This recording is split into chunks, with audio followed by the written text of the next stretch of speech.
자, 오늘 그래서 8절 후반부에 이스라엘은 이미 각기 장막으로 도망갔습니다. 그러니까 압살롬과 함께 있었던 자들이 지금 각기 장막으로 도망간 상황에서 다윗은 지금 성문 예루살렘으로 들어가는 일만이 지금 남아 있습니다. 오늘 본문이요, 좀 많이 어렵습니다. 왜 어렵냐면은 지금 오늘 다윗이 예루살렘으로 돌아가는 그 과정 속에서 유화 정책이라고 해서 자신과 원수되었던 자들을 잘 품고 이끌어내면서 그들을 잘 세워가면서 유다 백성들을 잘 설득하는 가운데서도 예루살렘으로 들어가려는 그런 모습들이 보입니다.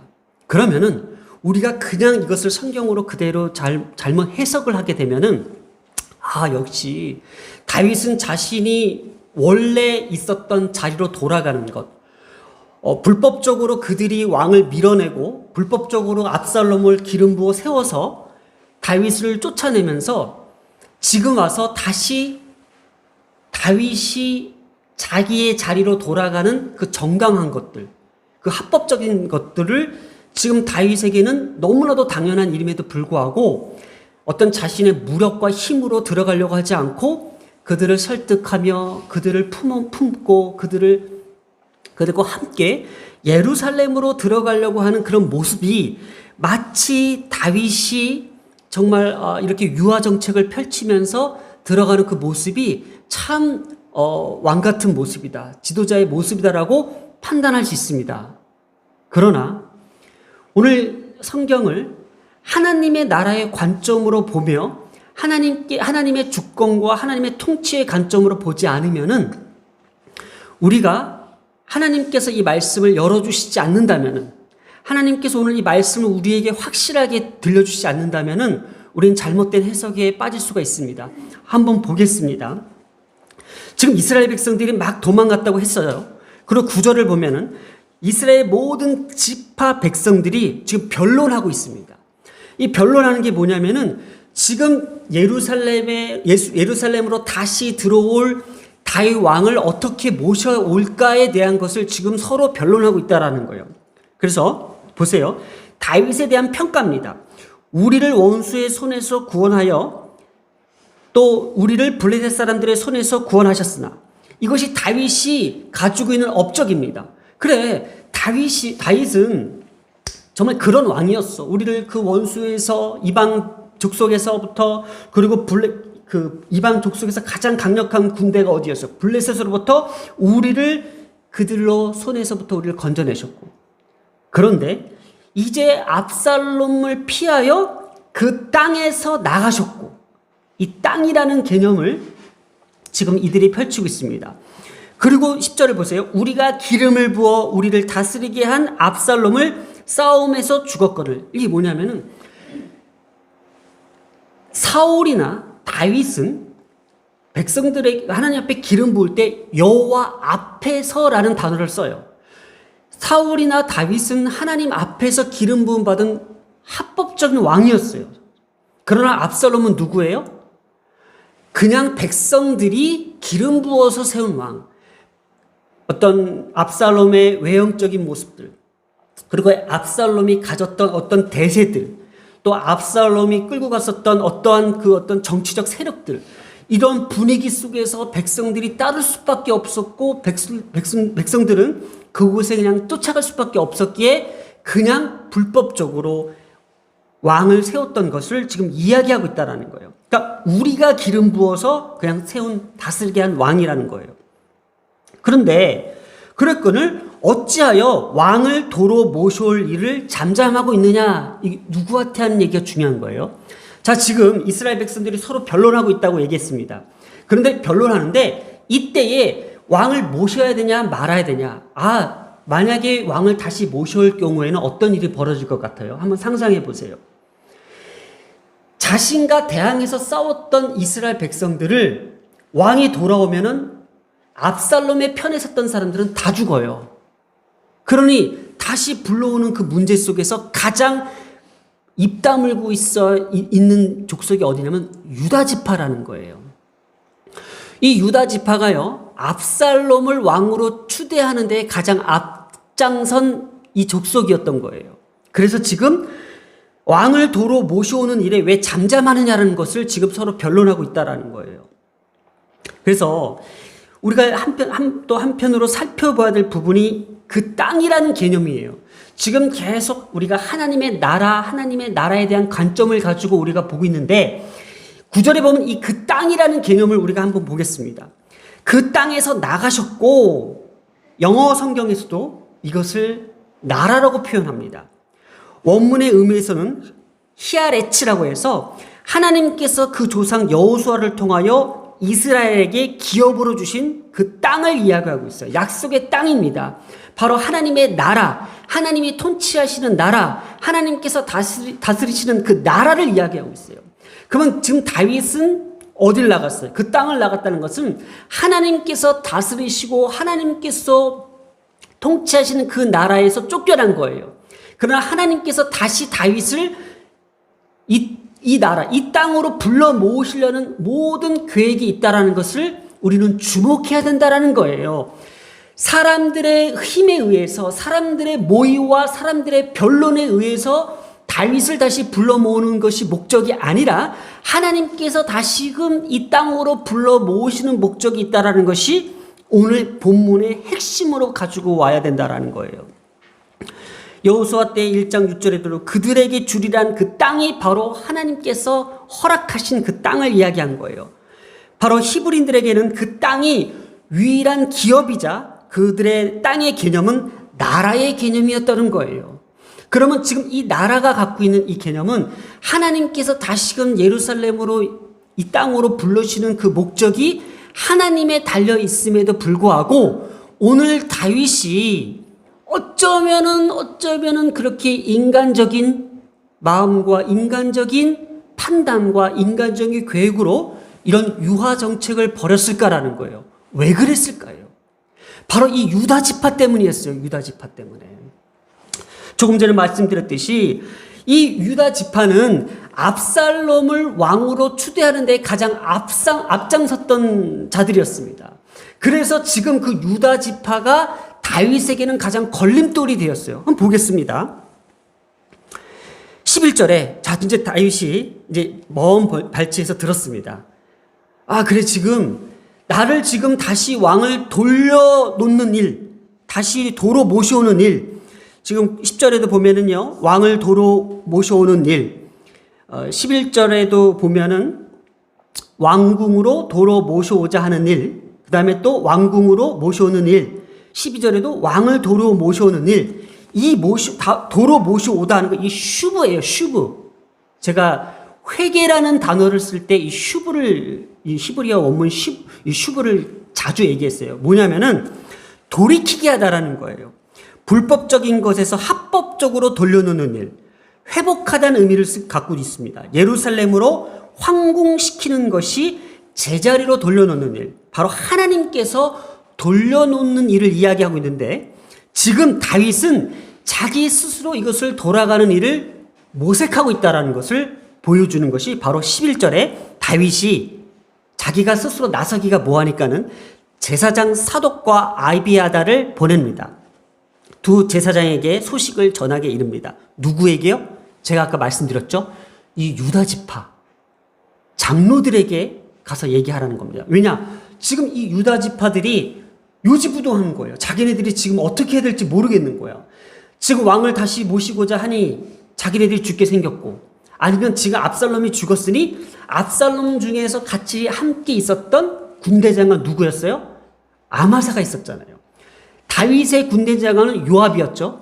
압살롬의 군대장관은 아마사가 있었어요.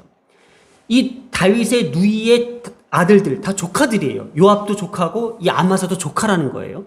그런데 이 조카 아마사가 이 압살롬 편에서 군대장관 역할을 했어요. 그러니까 압살롬이 죽었으니까는 그러면은 그 제 생각입니다. 성경에 나와 있지 않습니다. 유다 지파 입장에서는 왕으로 도로 모셔오는 일이 더 나을까요? 아니면 압살롬의 그 앞장서서 군대장관이었던 아마사를 지켜 올리는 게 나을까요?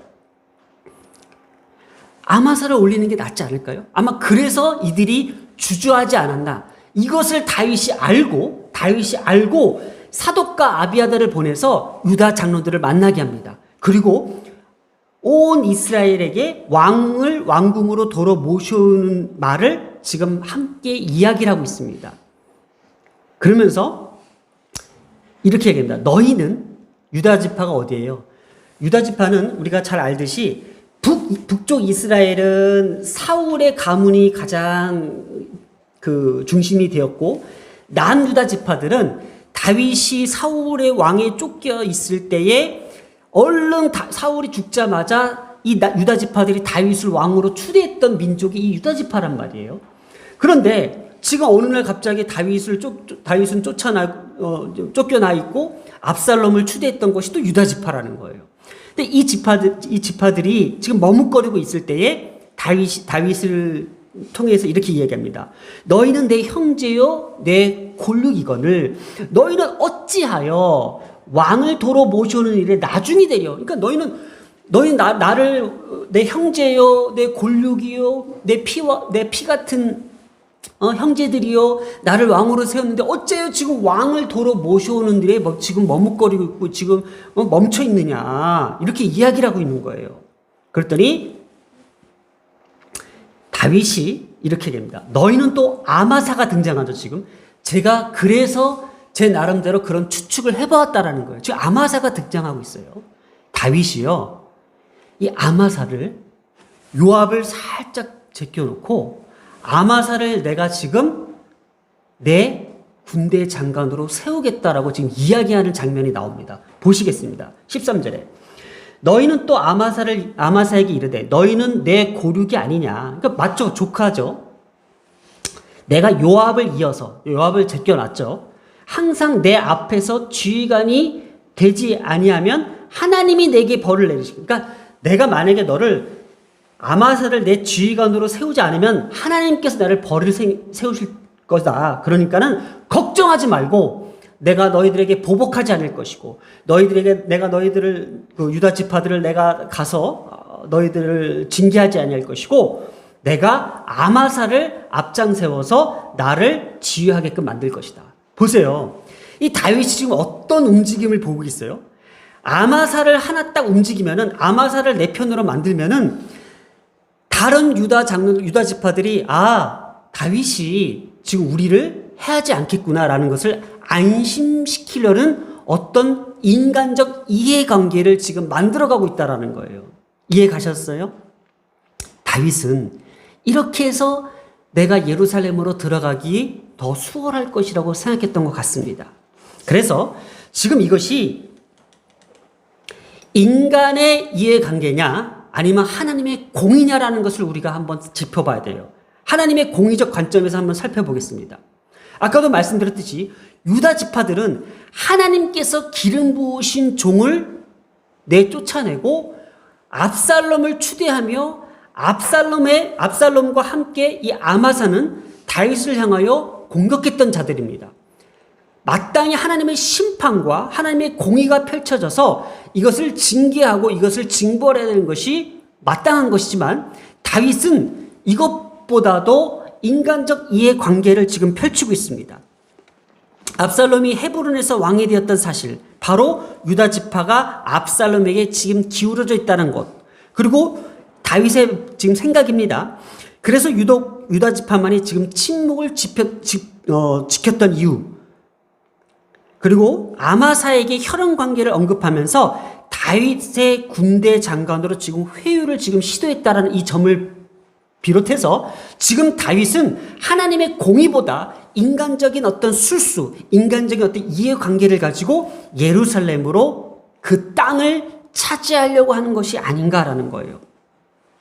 다윗은 왜 하나님의 공의를 저버리고 유다 지파만을 집중하고 있는 것일까라는 건, 아마사는 압살롬의 군대 수장으로서 압살롬이 죽고 난 후에 유다 지파의 영향력을 행사할 수 있는 그 인물임을 지금 인간적 이해관계에 따라서 다윗은 판단했다라는 거예요. 자, 그러면요, 여러분, 아무래도 그렇지. 그럼에도 불구하고 다윗은 이러면 안 된다라는 거예요. 그 땅이 어떤 개념이에요? 하나님께서 허락하시고 하나님께서 다스리시는 그 땅으로 들어가기 위해서는 하나님 앞에 철저히 묻고 하나님의 공의적 뜻에 따라서 움직여야 되고 판단해야 될 것이 바로 다윗의 몫이었던 거예요. 다윗이 이러한 계획을 세운 것은 당시 다윗이 자신의 왕권을 더 공고히 하기 위해서 하나님의 공의를 저버리고 인간의 이해의 관계에 따라서 판단했음을 우리는 오늘 이 본문을 그런 시각으로 볼 수 있어야 된다라는 거예요. 자, 그래서 이제 길이 열립니다. 다윗에게 길이 열렸어요. 그래도 자신의 어떤 유화 정책, 자신이 그 유다 지파들을 이렇게 끌어안는 모습처럼 보이지만, 그럼으로써 이 유다 지파가 이제 통해서 길이 열립니다. 그게 마지막 절입니다.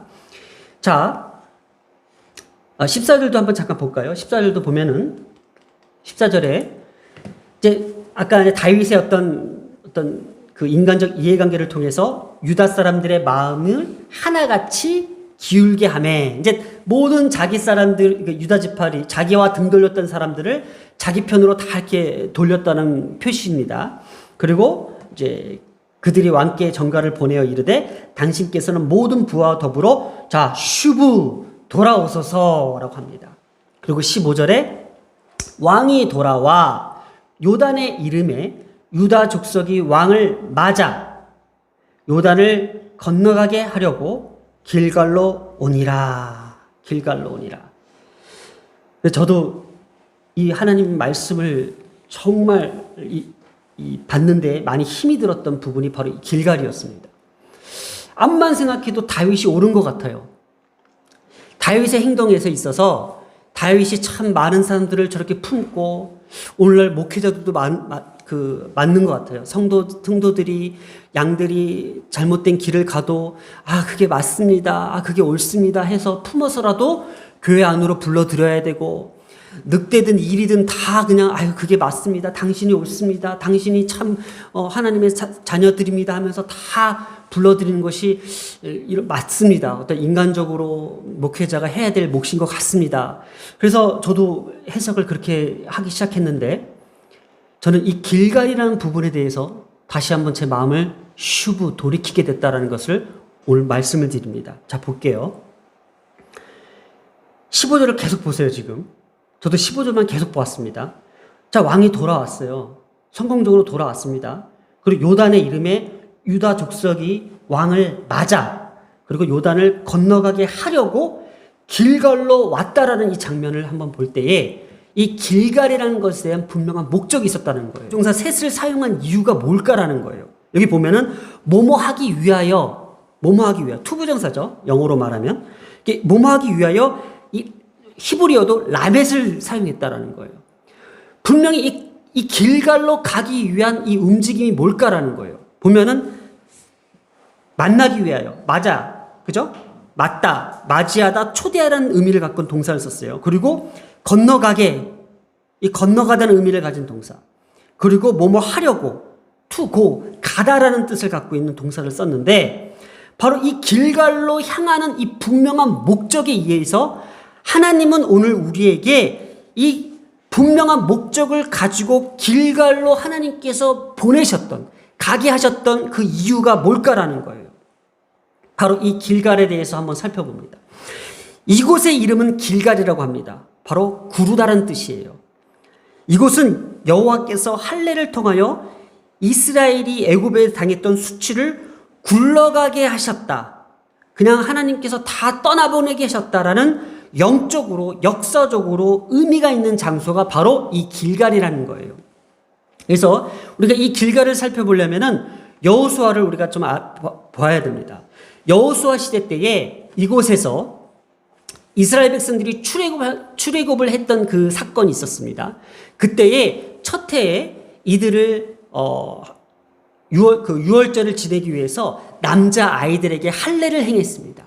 그래서 이 할례를 행함으로써 하나님 앞에서 하나님의 어떤 명령과 하나님의 백성으로서 구별됨을 이들이 나름대로 그 이스라엘 백성들이 지켰던 그 명령이었습니다. 그런데 그 다음 해가 된 2년째 되는 해, 이제 이 이스라엘 백성들이 출애굽을 하니까 얼마나 좋아요. 애굽에서 억압받고 애굽에서 못 살았던 그들이 이제는 자유의 몸이 되니 얼마나 편해요. 그랬더니 이 할례를 행하지 않았던 거예요. 이제 자기 나름대로 해방된 기분에서 마음껏 자기 멋대로 행할 수 있었던 거예요. 그때 하나님께서 이스라엘 백성들을 징계하기 위해서 38년 동안 광야로 내모십니다. 이들을 그냥 놔두면은 하나님 이들의 자유된 몸에 의해서 더 방종하고 더 비껴나가기 위해서 하나님께서 광야로 모르십니다. 그래서 이것을 안 여호수아가 출애굽을 한 이후에 하나님의 명령을 지키지 않았던 이스라엘 백성들이 38년 동안 40년 광야 생활 동안 38년 동안 광야 생활을 했었잖아요.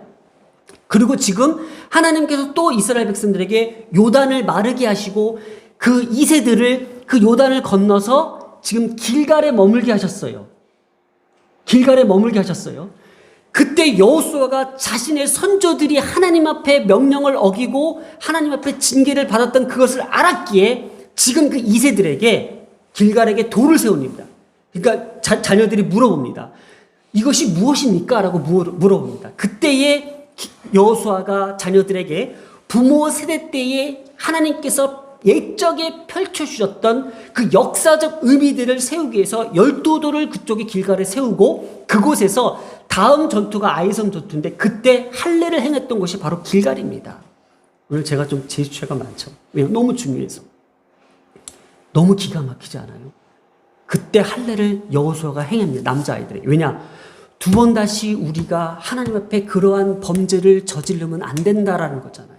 하나님의 명령을 순종하고 하나님의 명령 앞에서 우리가 옛적에 우리에게 펼쳐주셨던 그 역사적 영적 의미를 오늘 다시금 우리의 자녀들에게 2세들에게 보여주겠다라는 여호수아의 그 목적이 그 길갈에 담겨져 있어요. 그런데 오늘 다윗에게 인간적 이해관계를 가지고 유화정책을 펴였던 그 다윗에게 그 땅으로 돌아가기 위해서 하나님께서 역사하셨던 그 땅, 하나님께서 펼쳐보시는 다스리시는 그 땅으로 돌아가기 전에 이 길갈을 하나님께서 비춰주셨다는 건 무슨 의미를 갖고 있을까요? 너희들이 그러면 안 된다. 내가 너희 선조들 역사적으로 흘러와 내가 너희들에게 보여줬던 그 영적 메시지를 지금 길갈을 통해서 보여주시는 것이 바로 오늘 이 장면이라는 거예요. 그 약속의 땅을 향할 때도 마찬가지고 홍해를 건널 때도 마찬가지고 요단을 마르게 하셨던 그 하나님을 보아라는 거예요. 오늘 우리에게도 하나님께서 지금 강력하게 말씀하시는 게 뭔지 아십니까? 너희들이 지금 불평하고 힘들어하고 어려워하고 방황하는 그 가운데서 길갈로 보라는 거예요. 길갈로 가라는 거예요. 아니 길갈을 찾으라는 거예요. 너희의 길갈이 어디냐는 거예요. 저도 그래서 부르짖었습니다. 하나님 정말 그러면 저의 길갈이 어디입니까? 나의 영적인 메시지가 담겨져 있고 나의 영적인 그 역사적 현장 나의 길갈은 어디입니까? 뭐 2002년도 수련회였습니까? 1998년도 수련회였습니까? 아니면 갈멜산 기도원이었습니까? 아니면 2007년 신학교였습니까? 아니면 어떤 교회였습니까? 어떤 부흥집회였습니까? 그걸 저는 찾고 있었다는 거예요. 그러나 하나님은 그게 아니었습니다. 오늘 메시지입니다. 하나님, 우리의 길갈은 어디입니까? 부르짖기 시작했습니다. 어디입니까? 너희의 길갈은 너가 알고 있다. 우리의 길갈은요, 나만 알고 있어요. 그게 특정한 장소가 아니라 내가 하나님과 만났던 그 현장, 하나님과 나와의 그 관계된 그 현장, 그곳이 바로 우리의 길갈이라는 거예요. 바로 기도한 장소였어요. 내가 하나님 앞에 기도하며 하나님을 만났던 그곳, 그 지점이었다라는 거예요. 우리의 길갈은요, 더 정확히 얘기하면 기도하는 장소입니다. 우리가 기도할 때에 제가 이번 주에 교회에서 기도를 하는데 내 안에는 뭔가 불평과 한숨과 두려움과 안타까움과 불의함과 억울함과 그걸 막 이제 그거를 기도로 풀려고 했으나 기도하면 기도할수록 저는 길갈로 가고 있어요. 기도할수록 길갈로 가는데 그 길갈엔 뭐가 보이냐면은 하나님께서 내게 펼쳐 보이셨던 그 역사적인 현장, 감사와 기쁨과 영광과 축복과 능력과 은혜들이 쏟아 부어지고 있어요.